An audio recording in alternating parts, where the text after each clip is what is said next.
Olá, queridos, Deus abençoe vocês. Estamos nós aqui mais uma vez com mais um podcast Homens de Valor. E hoje a gente vai bater um papo, como sempre, sobre um tema interessantíssimo. Curta, compartilhe, comente, mande o link aí para alguém, porque, tá show de bola o nosso programa hoje. Vamos à nossa vinheta.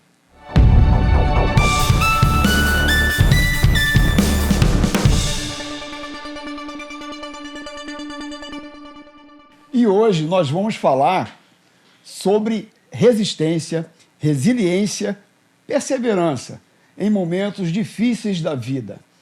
E esse é um assunto que a Bíblia ela não maqueia e nem se preocupa em esconder.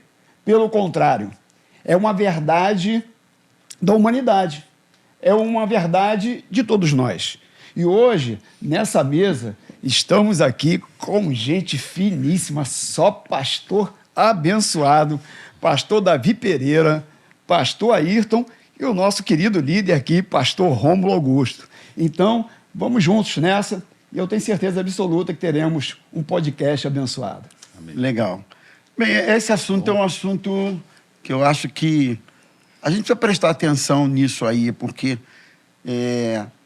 tem-se uma mentalidade de que a gente precisa conquistar, saber bater, saber atacar.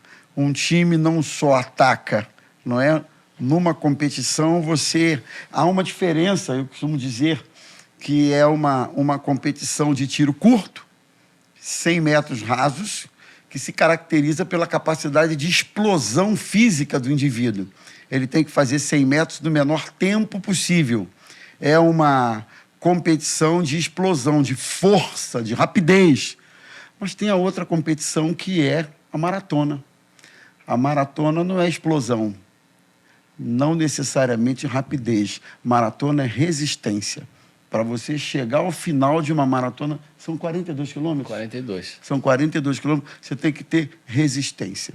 Então, a gente aprende que na vida a gente precisa ter resistência. Tem gente que tem pouca resistência. Qualquer dificuldade, qualquer problema, qualquer vento, o indivíduo fica pelo caminho, não é, pastor Davi? Eu achei interessante também, quando o pastor Saulo comentou que a Bíblia não esconde, né? Essa verdade que faz parte da natureza humana. E todos nós temos que lidar com muitos problemas e desafios, né, durante o percorrer da vida, mas eu estou entendendo esse termo resistência, o ato de você resistir às lutas, aquilo que vem contra você, mas se mantendo íntegro. Porque às vezes o camarada resiste, mas fica destruído. Ele suporta as durezas da vida, mas ele já não se torna mais a mesma pessoa, ele altera. É interessante, só um detalhe, para ficar bem claro. A resistência aí não é recusar, tem a ver com suportar. Aguentar. Pode continuar. E se manter íntegro. Dentro dos seus valores, seus princípios, aquilo que na sua fé, sua crença pessoal, porque o grande desafio da Bíblia da nossa vida é quando as tribulações acabam tirando de nós valores e fundamentos que sustentam a nossa fé. E isso destrói famílias, destrói casamentos e destrói a vida, né, e a relação com Deus. Né? Inclusive, a gente... Foi o pastor Ayrton que estava comentando aí. Comenta de novo. Você comentou em off lá a história daquele filme do Sylvester Stallone. Sim, o Rocky Balboa. E perguntaram a ele, né, falando que era um filme muito violento, em que o Rocky batia, e, né, violência. Ele disse, a tônica do filme não é essa. É o quanto você consegue apanhar e se levantar. Então, é uma resistência, uma resiliência. Você apanha, aguenta a pancada e se levanta de novo. Então, a tônica do filme não é pancadaria. É você ter resistência e conseguir se levantar cada vez que você cai. É importante isso, porque a vida é assim, né? E ele só conseguiu vencer porque ele resistiu. Resistiu. A vida é assim. A vida a gente não só está em vantagem nos embates o tempo todo. A gente também leva alguns golpes na vida, não é? Uma enfermidade é um golpe, um desemprego, é um golpe. Eu me lembro que eu fui visitar um pai de família uma vez, que ele estava uns 3, 4 dias, não me lembro bem, mas uns 3, 4 dias, 5 dias, trancado no banheiro. Ele não comia, ele não saía do banheiro, ele não queria conversar com ninguém, né? Aí a esposa, pastor, pelo amor de Deus, visita meu marido. O que houve? Ele está uns 4 dias no banheiro trancado.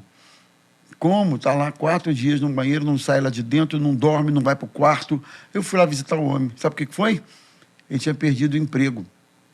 Ele não sabia como Aí ele lidar falou com isso. comigo, ele disse, pastor, há tantos anos, ele era gerente de uma grande empresa, um executivo. Ele disse, pastor, eu nunca soube o que era entrar em mercado e ver preço de nada, o que é ficar racionalizando nada. Na minha casa sempre teve fartura, sempre foi tudo muito na fartura, e eu perdi o emprego já tem um tempo, e eu não consigo assimilar isso, não consigo reagir. Administrar. É um exemplo muito comum esse, né? Então, é bom alertar, conversar com o nosso povo a respeito desse tema, e aí o pastor Saulo começou falando acerca dessa questão da Bíblia, porque tem um personagem na Bíblia que nos inspira, e a gente pensou nele, né, para bater esse papo aqui hoje, que é o apóstolo Paulo. Eu acho que, pelo menos falando em Novo Testamento, me ajudem aí, por favor.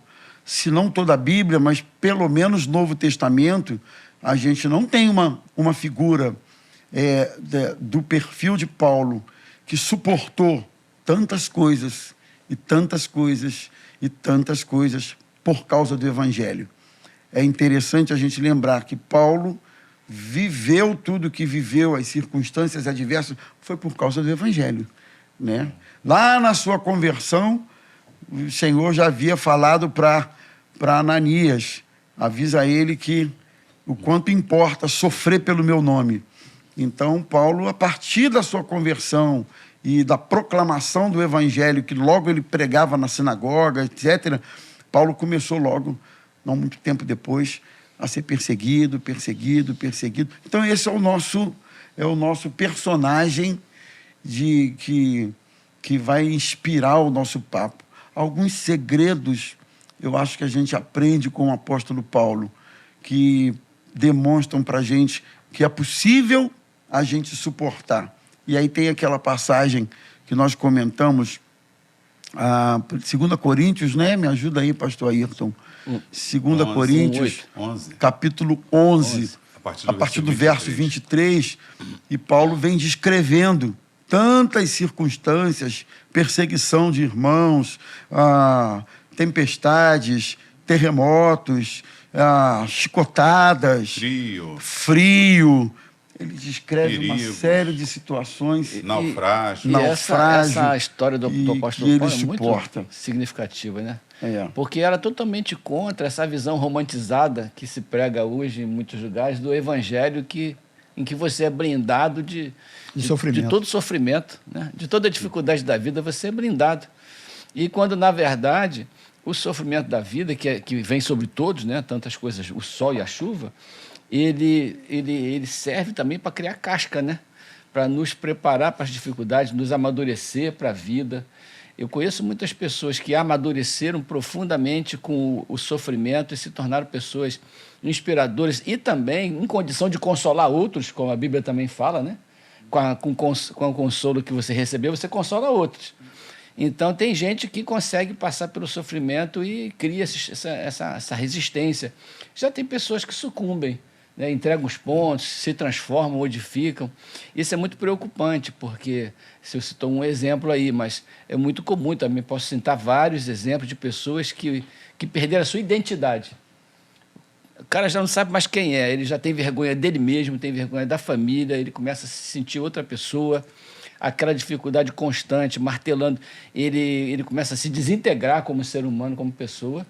E isso está acontecendo por demais dentro até das nossas igrejas. Se a gente for ver os gabinetes que a gente faz, tem muito a ver com isso, né? A resistência no relacionamento, a resistência na dificuldade financeira, a maneira como você reage é mais importante do que o problema em si, né? Sim.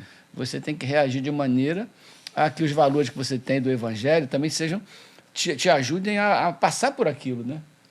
E tem casos até, pastor, de pessoas que permanecem no sofrimento porque não aprendem a lidar com ele. Não aprende as lições que a vida traz, e o cara permanece ali naquela dificuldade, e você conversa com a pessoa hoje, daqui a 20 anos a vida dele está a mesma, igualzinha, não mudou nada. Então, eu acho que essa resistência, tudo que o apóstolo Paulo nos ensinou, que ele, inclusive, ele fala lá, eu aprendi a viver contente em toda e qualquer situação. O interessante dessa frase é que viver contente em toda e qualquer situação é uma questão de aprendizado, ou seja, não é uma questão natural, né? Você precisa aprender. Então, todo mundo, inclusive ele, teve que aprender a lidar com aquilo, com a abundância e com a escassez, né?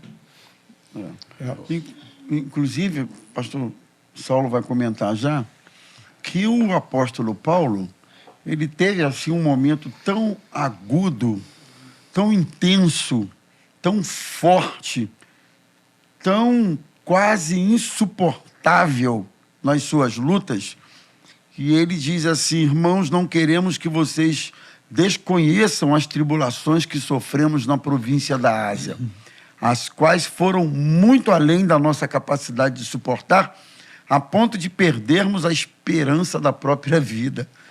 Ou seja, é interessante. Foi algo sério que ele... Interessante como, ele viveu. Às vezes, se chega a um ponto tão agudo, tão forte, tão intenso, porque Paulo era ser humano, né? Sim, sim. Paulo não era de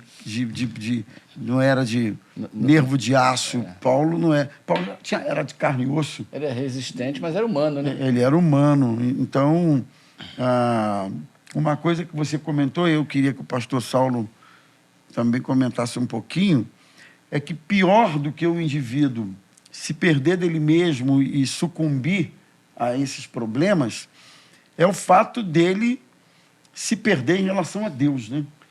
Porque aí você tem um outro problema.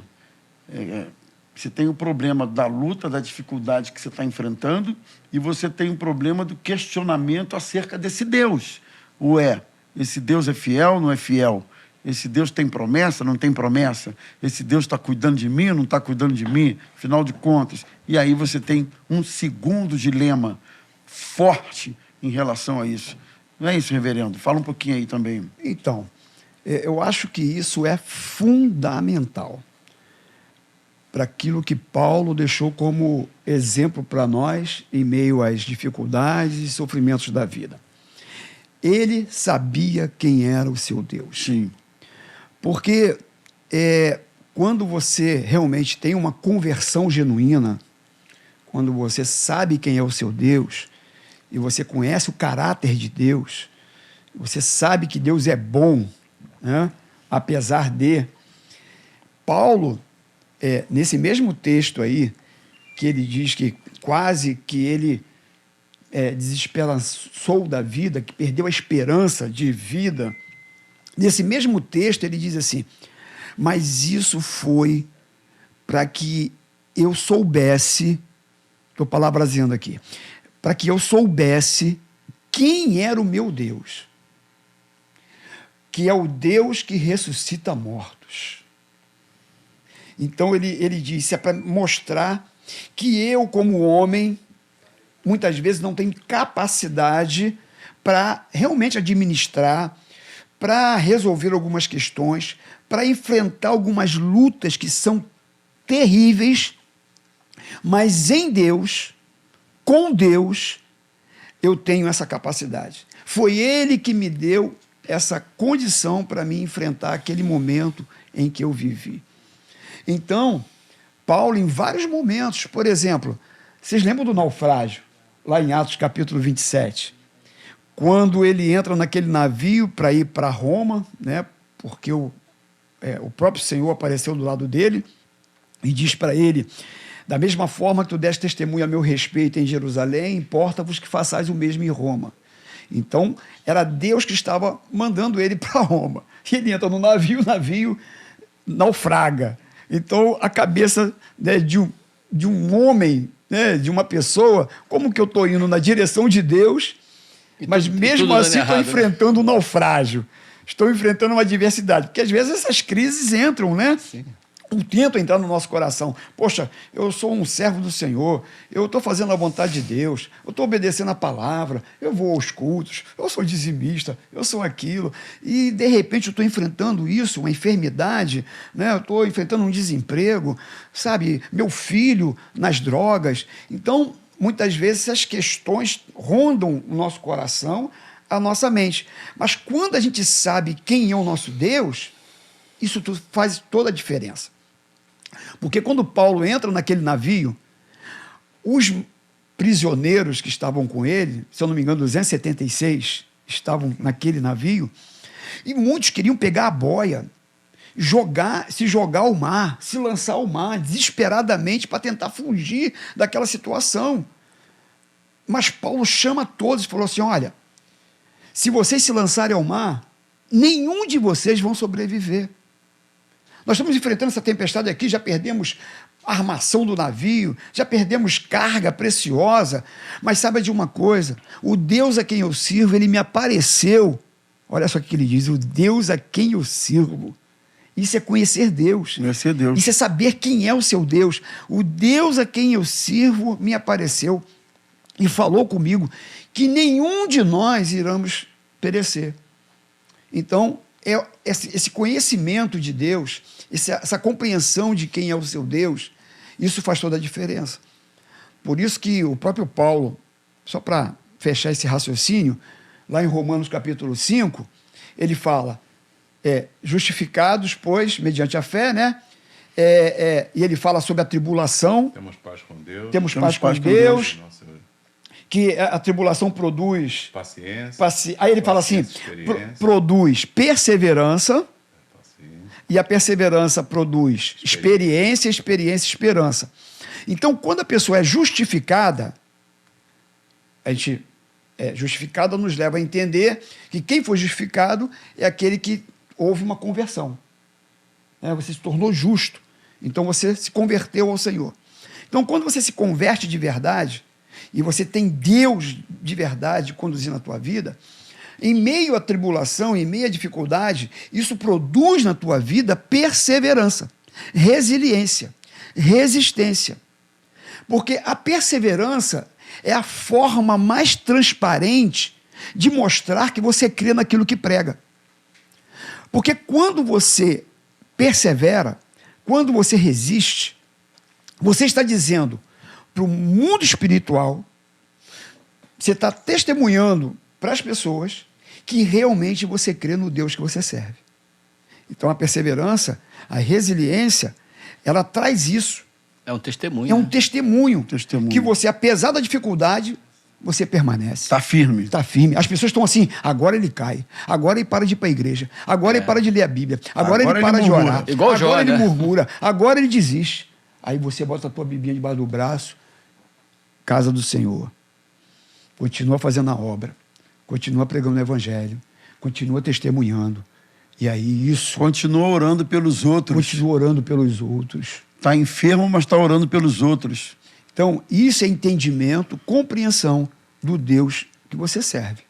Quer falar, reverendo? Quero, porque, na verdade, Paulo tem uma linha de raciocínio em 2 Coríntios para chegar nesse texto. Primeiro, quando ele cita o versículo 4, na 2 Coríntios 1, 3, ele diz: bendito Deus e Pai de nosso Senhor Jesus Cristo, Pai de misericórdia e Deus de toda consolação, que nos tem consolado em nossas tribulações para que possamos consolar os outros. Então, você vê, ele está dizendo que essa bondade de Deus, que aplicada no meio da tribulação na vida dele, gerou nele também uma maneira de socorrer os outros. Mas quando ele vai começar a descrever as lutas, ele tem um versículo em 2 Coríntios 4, a partir do versículo 16, diz assim, sobre as tribulações, ainda que o nosso exterior se corrompa, o nosso interior se renova dia a dia. A nossa leve, e ele está chamando aquelas tribulações todas de leve, a nossa leve e momentânea tribulação não há que se comparar com o eterno peso de glória. Ou seja, qual era o segredo de Paulo? O foco não estava no que ele estava passando, e sim no que ele estava aguardando. Então, o peso de glória. Aí no versículo seguinte, no 18, ele diz: não atentando nós nas coisas que se veem, mas nas que não se veem, porque as que se veem são temporais, mas as que não se veem são eternas. Então perceba que Paulo está fazendo uma defesa do seu ministério em 2 Coríntios, está mostrando a tribulação, Deus a fonte, Ele que nos ajuda a consolar, e eles assim, isso tudo vai passar. Eu estou envelhecendo, a vista deve estar ficando ruim. Agora, isso significa, Rito, que você tem duas perspectivas para olhar a tribulação. Você tem a perspectiva terrena, humana. Sim. Nesse sentido, a tribulação torna-se trágica, terrível, insuportável e tudo mais. Mas você tem a perspectiva da eternidade. E aí, qualquer que seja... é a perspectiva que Paulo compara então, e olha. E nessa perspectiva ele chama a terrena de leve, de momentânea, de passageira. Você no hospital, sei lá, cirurgia, vai. Gente, isso é um milagre, vida né? ou morte. Se parar para pensar. Os cristãos, quando você conversa com um cristão, por exemplo, a avó da minha sogra evangelizou, analfabeta, evangelizou, ganhou muitas almas para Cristo, o marido lia o versículo, ela pregava e as pessoas se convertiam. O bairro todo, igreja lá lotado de conversão através dessa mulher. Diabética. Perdeu as pernas, perdeu a visão, e aí os pastores da igreja batista iam visitá-la.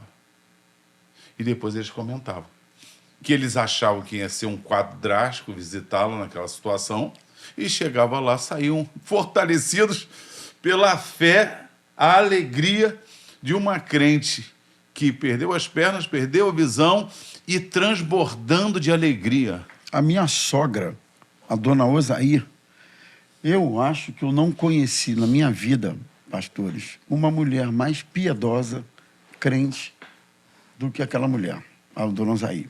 Ela teve um câncer, ainda nova, 40 e poucos anos, ela teve o câncer, aí tratou, ficou boa, daí a pouco o câncer voltou.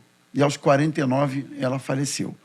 Mas o câncer foi maltratando. Ela ficou no Mário Cruyff, ali na Penha, não é? O Hospital do Câncer ali, o Mário Cruyff. Ela ficou ali até o fim. Então a gente ia visitar minha sogra. Rapaz, você chegava lá, não dá nem para descrever, era uma caveirinha mesmo, humana, com pele em cima. Era isso. Ela se resumiu nisso. Pele em cima dos ossos do esqueleto. Então você chegava lá e ela dava um sorriso no fundo da cama lá, e ela dizia: Deus é bom, com a voz longe, e começava a cantar segura na mão de Deus, com a voz longe. Você ainda orava pelas pessoas. A gente saía de lá chorando, quebrantado, renovado, a gente impactado. O foco a gente dela, saía de lá, o foco dela era maior do que a tribulação. Maior do que a tribulação. E assim ela partiu para o Senhor. Né? E deixou um legado, né? Deixou um legado. De testemunho. Eu estava pensando aqui sobre isso que o pastor estava falando. A gente precisa fazer uma dissociação entre o nosso sofrimento na carne e a nossa condição com Deus espiritual, nossa verdade, nossa identidade com Deus, quem a gente é com Deus, como a gente estava comentando. Porque Jesus passou por a mesma coisa. Né?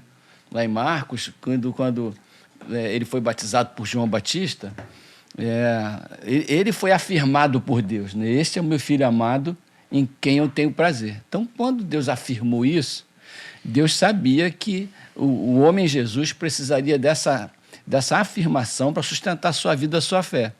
Esse aqui é meu filho amado.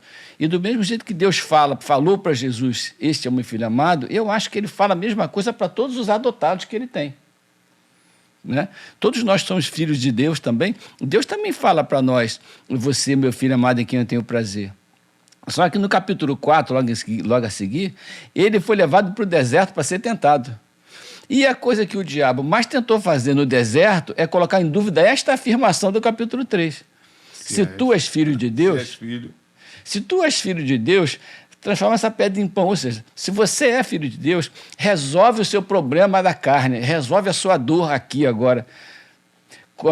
Porque o diabo chegou propondo isso num momento de fragilidade. De fragilidade. Quando ele estava 40 a humanidade de dias Jesus em também. jejum, exatamente. Ele estava com toda a fragilidade possível do ser humano, porque não se suporta mais do que 40 dias em jejum.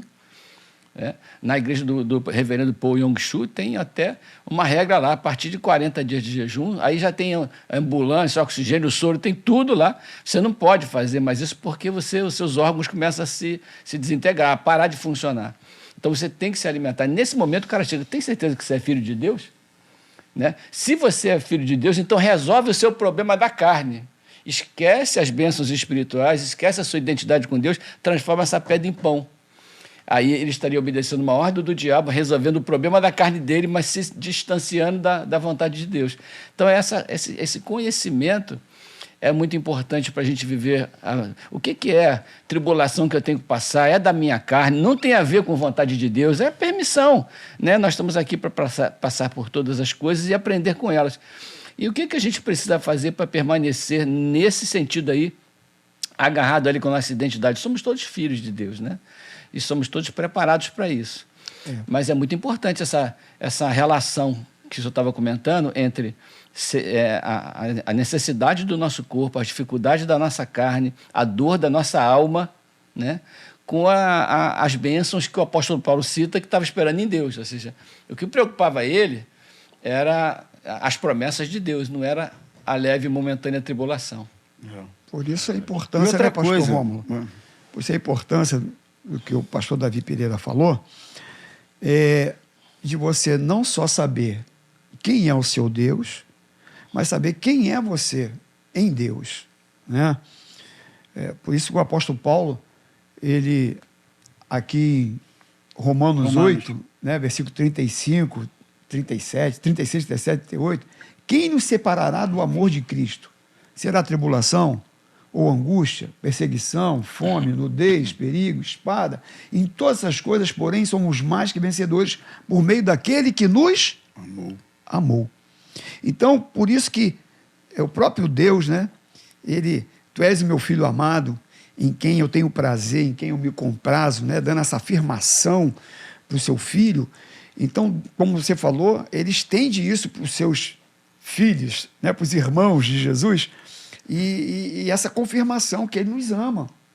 Então, ele tem planos de bênção para nós, tem coisas boas para a nossa vida. Então, a gente tem que entender que todas as coisas cooperam para o bem daqueles que amam a Deus. Então, a gente precisa entender também quem nós somos em Deus. Né? É verdade. Na verdade, é uma convicção, né, pastor? É uma convicção que é fruto da conversão, da transformação e também do conhecimento das Escrituras, né? Assim, quando você conhece uma pessoa, por exemplo, eu sou casado há 32 anos, 33 anos esse ano, eu conheço a Usaí. Bem, se eventualmente ela tiver alguma atitude diferente do que costuma ser a sua postura, por mais que eu estranhe, eu não vou duvidar do caráter dela. Sim. Porque eu tem conheço uma história, né? O caráter dela. A gente tem uma história. Por mais que me soe diferente, que me soe até estranho essa atitude, eu confio no caráter dela. Por que eu estou falando isso? Porque há momentos que o próprio sentimento da gente trai a gente por conta das circunstâncias, né? Os sentimentos nos assaltam, colocando dúvidas no coração da gente, na alma da gente, porque está acontecendo tanta coisa, ninguém plantou para estar colhendo aquilo, ninguém, né? E aí precisa prevalecer a minha convicção de quem Deus é, a minha convicção de quem eu sou em Deus. Não é verdade? Eu confio no caráter desse Deus. E se está acontecendo o que está acontecendo, eu confio no caráter desse Deus, em que pese a necessidade de autoavaliação diante de toda e qualquer circunstância. Eu também acho que é importante ressaltar isso, porque tem coisas que são tragédias anunciadas, né? Tem coisas que o indivíduo, ele mesmo bagunça a vida dele mesmo, e não tem nada a ver necessariamente com Deus. Tem a ver com escolhas, isso é outra coisa, não é? Mas não sendo por aí, a gente precisa ter essa convicção. Deus nos ama e Ele quer sempre o melhor para a gente. Paulo sabia quem ele era diante de Deus. São duas coisas que Paulo tinha. Primeiro, ele sabia quem Deus era, tanto que ele se converte, logo depois já confunde os judeus provando quem era Jesus. Quer dizer, não, foi uma conversão assim que ele se converte e já parte para o debate e eles não podem fazer nada porque ele convencia. Quer dizer, foi uma conversão impactante. E outra coisa, ele sabia qual era a missão dele. Ele não só sabia quem Deus era. O primeiro versículo que eu gravei da Bíblia no dentista, né? Que eu ia lá, era pastor ou dentista, e eu ficava olhando, tinha escrito na parede, novo convertido, mas Paulo, Atos 20, 24, né? Mas em nada tenho a minha vida por preciosa, contanto que cumpra com alegria a minha carreira e o ministério que recebi do Senhor Jesus para dar testemunho do Evangelho da graça de Deus. Você vê, Paulo... vida e dromos, você começou a conversa falando sobre corrida, onde vem hipódromo, autódromo, exatamente é a palavra que está ali, a minha carreira e o ministério. Ministério ali é diaconia, ele não está falando nem de apostolado, ele sabe que ele tem uma carreira e tem um serviço a ser cumprido. Então, ele quando começa as cartas, e Paulo... Doulos, escravo de Jesus Cristo, diaconia, eu estou aqui para servir. Então ele sabia quem Deus era, ou seja, aquele que tem todo o poder, é ele que chamou, ele que vai garantir, e ele sabia a minha responsabilidade. Aliás, o Paulo tem uma fibra que você pega Atos 13, ele vai numa cidade, na Antioquia, Icônio, Listra, Derbe, numa cidade ele foge. Na outra cidade ele é expulso para não ser apedrejado. Na outra ele é apedrejado. E aí ele cai em Derbe. Chegou em Derbe, muitas almas se convertem. Aí logo o versículo seguinte, o que ele faz? Ele volta para as cidades, uma que ele fugiu, outra que ele foi expulso, a outra ele foi apedrejado. Ele chega lá em Derbe, Deus está fazendo, em vez de seguir para Jerusalém, para algum lugar, ele retrocede. Aí em Atos 14, 22, ele diz assim, sabendo que por muitas tribulações nos importa que cheguemos, que entremos no reino dos céus. Olha só, a certeza da missão dele. Ele vai, isso aí, é tribulação, fui expulso, fui não sei o quê, apanhei, fui apedrejado. Mas olha só, muitos acreditam que foi aquele momento que ele vai ao terceiro céu, né? Que ele é dado como morto. E seria um momento marcante que ele conta, aquele testemunho dele. E no outro dia, quem é que é apedrejado, dado como morto, e no outro dia se levanta para pregar em outra cidade? Você está quebrado, você recupera. Tem sequelas aqui. Paulo era fora da curva demais. Outro dia ele está indo para outra cidade pregar e ganhou muita alma. Aí pensa assim, poxa, vou curar essas feridas lá em Jerusalém, né? Em Damasco, algum lugar melhorzinho. Nada, ele volta para as outras cidades. E quando ele cita isso mais adiante na carta, lá na frente, que diz assim, as aflições que me aconteceram lá serviram para... em Listra, e Antioquia, aí ele diz assim, serviram para o crescimento do Evangelho, e ele fala uma coisa... Ele fala dos filipenses, né? Não, eu acho que é o Tessalonicenses, porque ele está falando, estavam sendo perseguidos pelos Tessalonicenses, né? E ele então faz com uma referência com a perseguição dos judeus que ele sofreu. E aí, se eu não me engano, é ali. E ele diz assim, de todas me livrou o Senhor. Aí você lendo aqui só, não indo lá em Atos, você diz assim, poxa, quando foram perseguidos, Deus livrou. Quando foram apedrejados, Deus livrou. Não, ele fugiu, foi apedrejado. Quer dizer, Deus me livrou da morte. Ou seja, eu só vou morrer quando Deus decidir. É isso que ele está dizendo, a certeza dele. Na verdade, ele continuou com o trabalho dele em meio a dores. Assim, a dor... Ele não deixou de... Porque às vezes a gente gosta de criar assim, uns hiatos, assim, né? Agora ele foi apedrejado, amanhã ele não tem nada, ele está saudável. E está fazendo o trabalho dele, mas amanhã ele está com as dores do apedrejamento do dia anterior. Então a gente passa por essas questões da vida e acho que o diabo usa essas dificuldades da vida para fazer você exatamente se desviar do propósito de Deus, abandonar seu ministério, a sua tarefa, sua vida, sua família, os seus ideais, sua fé. Por quê? Com essa nuvem de fumaça, essa cortina de fumaça que o sofrimento traz para a vida da pessoa. Eu gosto muito de citar aquele filme do Mel Gibson, A Paixão de Cristo. Sim. Aquele filme é especial, principalmente por causa de um detalhe, não sei se vocês repararam. Quando Jesus está sendo chicoteado, passando ali, tomando pancada, tal, ele olha para o lado e vê o diabo com uma criança no colo. Reparou isso? Lembro, O diabo fica um cara disforme, uma figura disforme, com uma criança esquisitíssima também disforme. Tô lembrando. E quando Jesus olha para ele, ele começa a acariciar a criança, como quem estivesse dizendo assim: seu pai não trata bem o filho dele, mas eu cuido bem do meu. Como quem estivesse falando assim, é para isso que o seu pai está... É por isso que você é o filho amado, para apanhar, para sofrer. Tentar fazer com que Jesus se distanciasse do amor do pai por causa do sofrimento. E esse é o grande dilema nosso do dia a dia, de tantos homens e mulheres que vivem hoje, em que o sofrimento serve como sabe...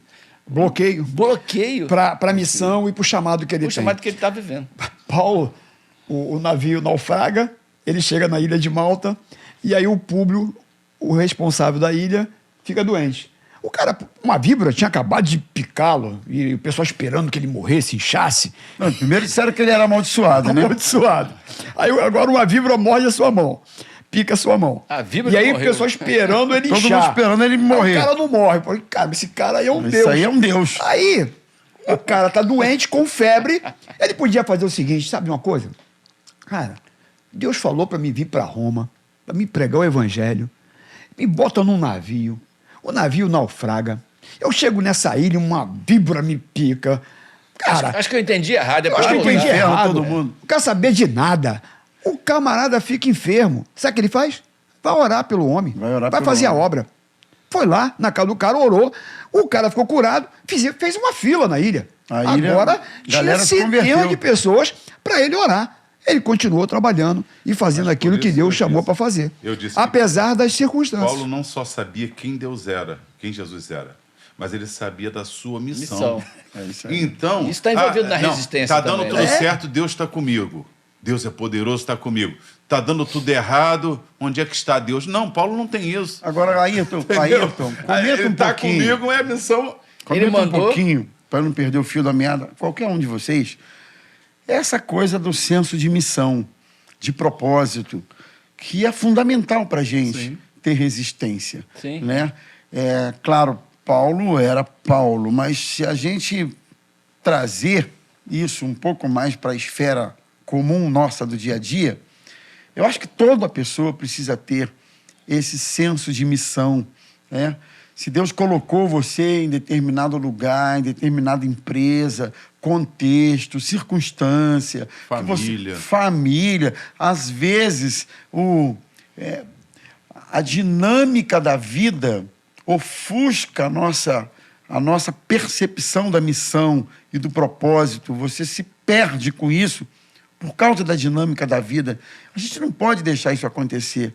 Quando você tem orientação do Espírito Santo sobre essa missão, sobre esse propósito, a gente precisa perseverar, a gente precisa se manter firme nesses propósitos. Olha só, o último discurso de Jesus, antes de ir para a cruz, ele chama os seus discípulos, do 14 ao 16 de João, e como é que ele encerra? Tenho-vos dito essas coisas para que em mim tenhais paz. No mundo passareis por aflições, mas tende bom ânimo. Eu venci. Então, essa base serve para toda a vida. Ali um chamado do Espírito Santo para a obra de Deus. Tanto porque Paulo, lá em Atos, ele expulsa o demônio, vai ser preso, vai apanhar, meia-noite ele está cantando. Na nossa vida toda, eu decidi casar. Decidiu casar, acordar cedo, tem que trabalhar, tem que sustentar a casa, vou ter filho. E aí acordar de madrugada, preparar filho, e aí marido e esposa, levar para o colégio. Então, e aí, tudo na vida você tem que ter resiliência. Já pensou, você está chovendo e tem que levar o filho para o colégio? Não, hoje eu vou dormir mais um pouquinho. Então, a missão de ser pai te faz levantar para trabalhar de novo. Não, então vou procurar. É o compromisso, é o compromisso.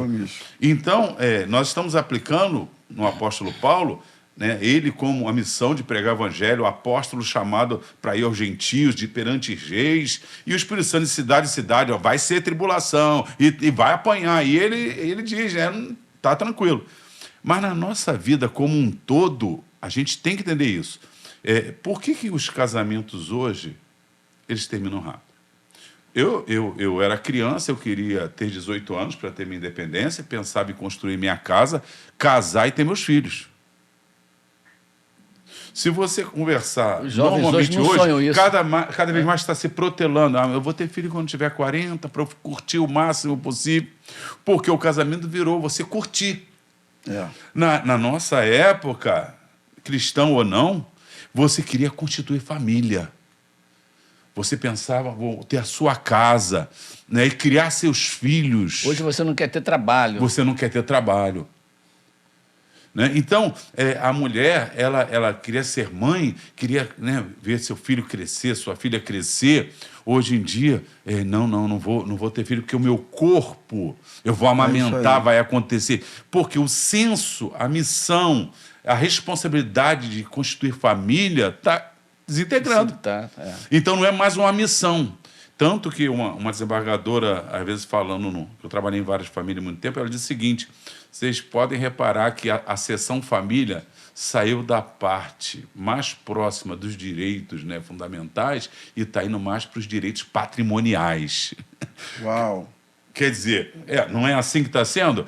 Não, família é o seguinte, é uma sociedade. Não está dando certo, dissolve. Sim. Quando a ideia da lei primeira era o quê?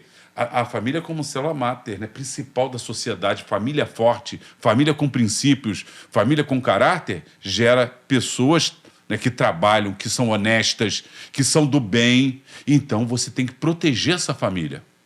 Nós hoje temos a pregação de só... A família tem que ser fluídica, solta, múltipla, e cada um tem que ser... E, na verdade, isso está acontecendo aqui. Nós estamos com uma sociedade assim, sem valores, porque não se sabe mais a missão. A missão. Eu sempre fui rígido no meu trabalho, eu não gostava de enrolar no trabalho. Por quê? Porque quando eu me converti, eu entendi, você trabalha como se fosse o Senhor. Então, a minha missão no meu trabalho é honrar o meu patrão. Não é dar volta nele.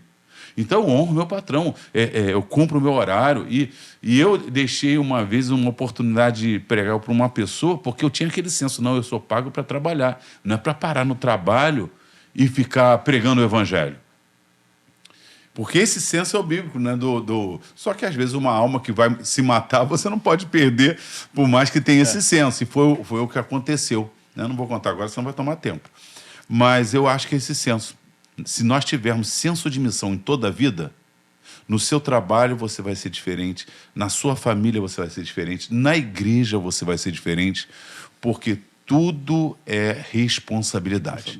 E aí isso gera em nós resiliência. Cada dia, brigou com a esposa, não, mas eu vou lutar pelo meu casamento. Resiliência. Vai se acertar engolindo, às vezes cheio de razão, não, mas vamos acertar isso, vamos melhorar. O filho cheio de problema, está dando... Mas não vou abandonar meu filho. Todo mundo tem mais que matar essa peste. Não, mas é o meu filho. Eu tenho que lutar por ele, não posso perdê-lo. Então, esse senso de missão. Você não tem a missão com o meu filho. Você, como cristão, pode dar um apoio. Mas a missão de pai é minha. A missão de mãe é da minha esposa. E a gente vai lutar pelos filhos, pelos netos... Não é isso? Valores. Então, essa resiliência se aplica à primeira de apóstolo Paulo. Estamos falando de ministério que nós temos na nossa vida desde que me converti, em entendimento. Deus chamou, vou fazer o meu melhor. Contudo, isso deve ser na nossa vida. Não, isso é muito importante isso, porque é comum a gente ver as pessoas reclamando por que eu estou nesse lugar? Por que eu estou nesse emprego? Por que eu estou... nessa igreja, por que eu estou... Aí ela coloca aquele contexto que ela não está muito satisfeita para reclamar, para questionar, para murmurar. Eu acho que, ao invés disso, a pergunta deveria ser assim: Senhor, qual é o teu propósito para a minha vida nesse lugar? Qual é o teu propósito para a minha vida nessa circunstância? Qual é o teu propósito? Eu creio que o Espírito Santo fala. Claro. Inclusive, pastor... desculpa, pode falar. Falando sobre isso, eu lembrei agora de João Batista. Porque João Batista sabia o seu propósito. Chega um momento em que alguém chegou para João Batista e falou assim: João Batista, os seus discípulos estão seguindo Jesus. Como dizendo assim, você não vai fazer nada?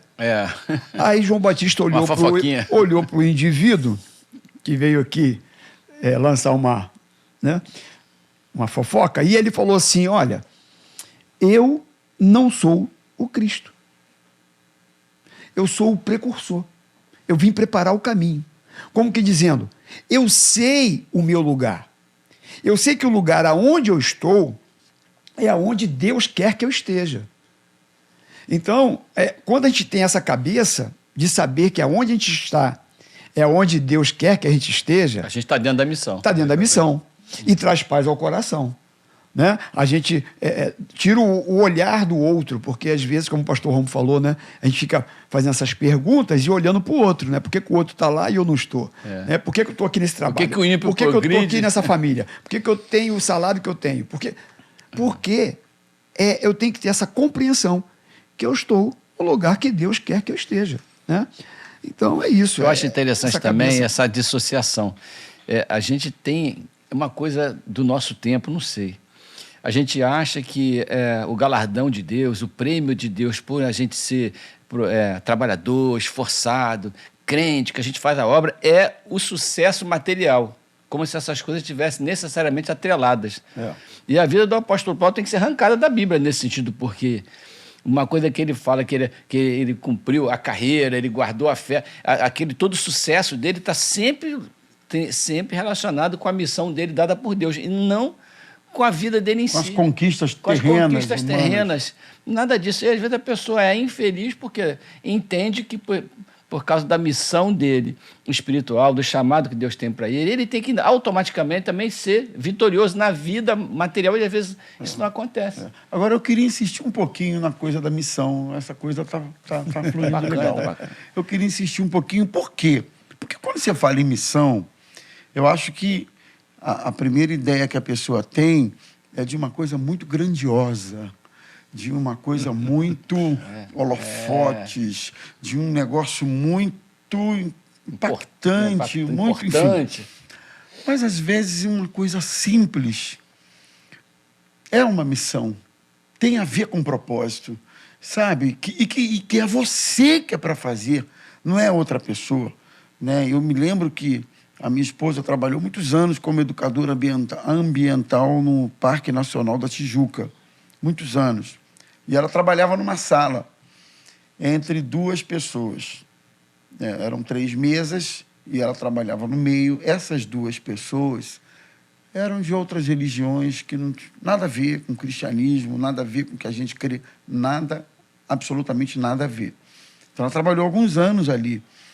E de uma forma muito simples e ao mesmo tempo eficiente, ela foi testemunhando o evangelho para aquelas pessoas. E logo eles descobriram que eu era pastor, que o marido dela era pastor e tal. Sabe o que aconteceu? Nos finais de ano, no Parque Nacional da Tijuca, eles faziam lá um evento de final de ano e convidavam o pastor para dar uma palavra para eles na ocasião de final de ano. E eu tive, então, a oportunidade, algumas vezes, no fim de ano, falar para um monte de gente que trabalhava naquele lugar, que não conhecia Cristo, mas que, por intermédio de alguém... A oportunidade foi criada. Oi? A oportunidade foi criada. A oportunidade foi criada. Então, eu acho que a gente deveria alertar, a gente deveria falar para o pessoal que está assistindo o nosso podcast: não menospreze a sua missão, não menospreze o propósito de Deus na sua vida, não compare a sua missão com a missão do outro e com isso, de alguma maneira, se julgando menor que o outro, sim, inferior ao outro. Não é por aí, não é? A gente precisa ter a clareza. Eu estou nesse lugar, essa circunstância está acontecendo, a dinâmica da vida está girando de uma forma que vai contribuir para o cumprimento da minha missão, do meu propósito. A gente não pode se perder nisso. Não é verdade, aí? Verdade. Então, eu acho que o pessoal que está assistindo a gente deveria considerar isso com muita... Porque a gente tem pessoas de todo tipo, toda realidade, né? Em todas as posições na sociedade, no trabalho, na família. E aquela pessoa simplesinha, a criada lá do... Naamã. A criada lá do Naamã. Quem era aquela menina diante daquele contexto? Mas Paulo disse isso, né? 1 Coríntios 10, ali, 30, 31, 32. Quer comais, quer bebais, fazei tudo para a glória de Deus. Ou seja, glória de Deus. Onde você tiver a missão, no que você for, inclusive a gente estava falando família e tudo, você não pode dissociar. Ela estava trabalhando ali, mas em missão. Em missão. E trabalhando numa condição inferior, porque ela era escrava, né? Mas ela estava dentro, mesmo assim, na condição que ela estava cumprindo a missão com Deus, sim, porque Deus usa todo mundo em todo lugar. Sim. Isso aí. Então, poxa, o papo tá bom, né? Eu sempre gosto de pensar assim, por que Jesus não nasceu neurocirurgião em Nova York, né? Foi nascer carpinteiro na... tem um motivo para isso. O papo Foi tá nascer bom. carpinteiro lá em Eu queria Nazaré. que vocês deixassem aí para o pessoal uma palavrinha, uma frase, uma coisa rápida, um pensamento que tivesse a ver com isso, com resistência, com resiliência, para ninguém desistir, ninguém retroceder, mas prosseguir adiante no propósito de Deus para a sua vida. Quem começa aí, pastor Ayrton? Eu vou falar que eu gosto muito de Romanos 12, 12, quando diz: alegrai-vos na esperança, sede pacientes na tribulação e na oração perseverante. Perseverante. Isso é resiliência. Amém. Eu li um livro do pastor Sérgio Elias, Heróis Anônimos. Um dos melhores que eu já li. Eu li esse livro umas 3 vezes. Eu também, sensacional. Heróis já Anônimos. preguei sobre ele. Tem um capítulo que ele fala sobre chagas abertas e portas abertas. Os dois cristianismos. O evangelho é um só, mas o cristianismo ele tem 2 faces: chagas abertas e portas abertas. Paulo e Silas, presos, chicoteados, naquele momento ali, à meia-noite, né, com as feridas abertas nas costas, sabiam quem era o seu Deus e sabia quem eles eram em Deus. E mesmo com as chagas abertas, adoravam a Deus. E tem o cristianismo das portas abertas, que não é só dor, que não é só lamento, que não é só choro. Porque Deus também, ele é um Deus abençoador. E ele abre as portas, ele cura, ele salva, ele liberta, né?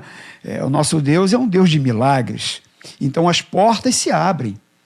Só que mesmo com as portas abertas, o olhar de Paulo para Deus, entendendo que Deus era muito maior até mesmo do que a porta aberta, porque mesmo depois dela aberta, o louvor continuou, a adoração continuou, e eles não fugiram. Porque qual preso que não quer ter porta aberta de prisão para ir embora? Mas mesmo com a porta aberta, eles continuaram aonde eles estavam, e aquele carcereiro pôde ter uma experiência com Deus por conta dessa consciência de Paulo, de quem era o seu Deus e quem ele era em Deus. Amém. Da visão? Aí eu queria dizer que, às vezes, a gente tem uma expectativa muito grande pela vida, e a nossa vida ela é vencida a cada dia, né? Todo dia a gente vence uma batalha. E, às vezes, perde algumas também, né? Mas tudo está dentro de um grande propósito de Deus para a nossa vida. Mas o que eu tenho falado lá em casa, o que é assunto na nossa família lá, é que Deus tem colocado no coração de cada um qual é o seu propósito, né, para a nossa vida. Por que a gente existe? Eu gosto de falar lá na igreja o seguinte: quando você acorda de manhã, significa que Deus está te dando uma oportunidade de fazer hoje o que você não fez direito ontem. Então, toda vez que a misericórdia do Senhor se renova a cada manhã, significa também que a expectativa de Deus sobre nossa vida se renova a cada manhã. Ou seja, Ele tem uma expectativa para a nossa vida hoje. Ele espera que hoje, no nosso trabalho, na nossa vida, independente da nossa dor, da dificuldade, ele tem uma expectativa sobre o nosso dia, né? A gente está vivo hoje, é o nosso dia. A gente tem que produzir para Deus hoje. E, às vezes, o diabo tenta tirar isso do nosso coração. A alegria de servir tem que ser renovada todo dia. Eu gostei desse texto aqui de Romanos 8, 28, que o pastor colocou para a gente. Sabemos que todas as coisas cooperam para o bem daqueles que amam a Deus. Isso todo mundo decorou. Mas depois está dizendo assim, daqueles que são chamados segundo o seu propósito. Então, amar a Deus está interligado com seguir ao propósito de Deus. Então, a minha mensagem para todos nós nessa tarde, no dia que você estiver assistindo isso, meu irmão, é não desanimar. Deus tem um propósito para a sua vida e eu tenho certeza que, independente da sua dor, o Espírito Santo vai te dar força para você não precisar transformar pedra em pão, mas acreditar que Deus é teu Pai e Deus te ama. Em nome de Jesus. Muito bem. Que papo bom, hein? Puxa vida. Deus abençoe vocês, gente. Nós estamos indo embora, mas não se esqueçam de compartilhar, de comentar, de curtir o nosso programa de hoje. Compartilhe com alguém, com certeza, verdade, né, gente? Com certeza você conhece alguém que vai precisar ouvir esse papo aqui e ser abençoado. Tá bom, gente? Que Deus abençoe sua vida, seu lar, amém, sua saúde e que os propósitos do Senhor se cumpram na sua vida. Até mais, um grande abraço. Tchau, tchau. Deus abençoe. Deus abençoe.